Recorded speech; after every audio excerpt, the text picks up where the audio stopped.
Probably the most important part of admin tools is the web application firewall, as this provides a suite of tools to protect your website. It's active from the moment that you install admin tools. We can configure it from the security section by selecting Web Application Firewall. Here you can see several options. The most important one, and the one we will concentrate on in this video, is Configure WAF. WAF is just an abbreviation for Web Application Firewall. Click on the Configure WAF icon. The first part covers the basic protection features. Whether we should allow administrators access to the website based on their IP address, or whether we should use a secret URL parameter. This is covered in more detail in the video restricting access to Joomla. Moving on to the request filtering. This is the important stuff that protects your website from malicious people. I strongly recommend that you stick to these default settings. You can find further information about all of these options by hovering over the title, and even more details in the documentation that you can find at the akibabackup.com website. With these default settings, your website is being protected automatically from many of the most common types of vulnerability that exist on the web. The next tab covers hardening options. Again, I recommend that you leave these at the defaults unless you fully understand them. Next is whether we treat failed logins as security exceptions. By default, this is set to yes, and we will talk about security exceptions later. In the Cloaking tab, you will find several options to hide the type of website that you are running. Many people believe that it's good to hide the fact that you are using Joomla for your website.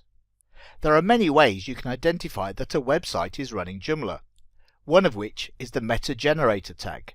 If you wish to, you can hide or customize this tag by setting this to yes and setting your own generator tag here if you so wished. Perhaps as a joke you might want to set it to WordPress. The next cloaking options will prevent someone from loading up a page on your website using a template parameter. I recommend you leave this setting to yes, because on some circumstances they may see something that you didn't want them to see. Finally, you will find the 404 shield. This ensures that any attempts to target URLs that are known to be attacked by hackers will be treated as security exceptions and logged accordingly, and not 404s. Project Honeypot is an external application. It is designed to prevent people using contact forms for spam. You can find out more about Project Honeypot at their website following the link from here. The final sections cover logging and blocking repeat offenders. Before blocking anyone, you might want to ensure that users from a certain IP address or domains are never blocked by adding them to a whitelist. Each time someone makes a failed attempt, we log it, and after a defined number of attempts, we block them from accessing our website completely. The way to do this is by IP address. An IP address is a unique number assigned to every internet connection. Of course, this isn't perfect because a good hacker may well be using a randomized IP address, but it does prevent the script kiddie, so I recommend that you set this to yes. Now we need to decide, do we want to email someone to say that there's been an automatic ban? I'd like to know that something is going on, so I'm going to put my email address in there. I can now choose what the trigger is for the ban. By default it is 3 attacks in 1 hour, but you can change that to whatever criteria you want, even to minutes or days. I usually set it to 3 attacks in 15 minutes. Then it's how long you want to ban that person for. I don't want that person ever to reappear, so I'll put in a really large number in the number of days. And now when that person returns to my website, they will be blocked, and the only thing they will see is this message, which you can customize if you wish. There are a few different types of logging that admin tools offer you.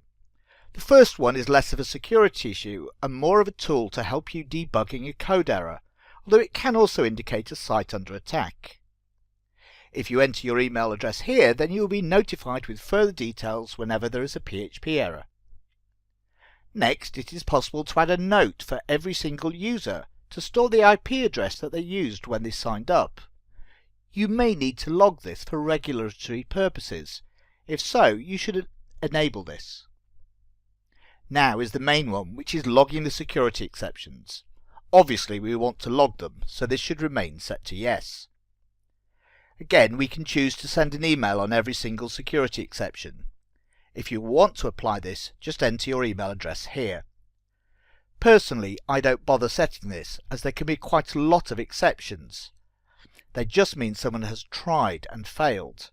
I only want to know if someone has actually been blocked. However, you might want to choose to enable the next one, to send an email every time somebody logs in to your administrator. Now, if you've got a lot of administrators, you wouldn't want to do this.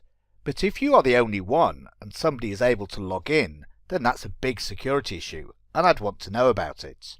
So again, I'm going to enter my email address in there, so that now if anybody logs into the administrator of this website, I will be notified. We can also set to be notified on every failed attempt, but again it's the same with the security exceptions. There could be a lot, and do I really want to know about the failures? Once you've set the web application firewall configuration exactly how you want it, and made sure that you've read the documentation to understand what the settings are, press save and close, and all those configured options for the web application firewall are now in operation.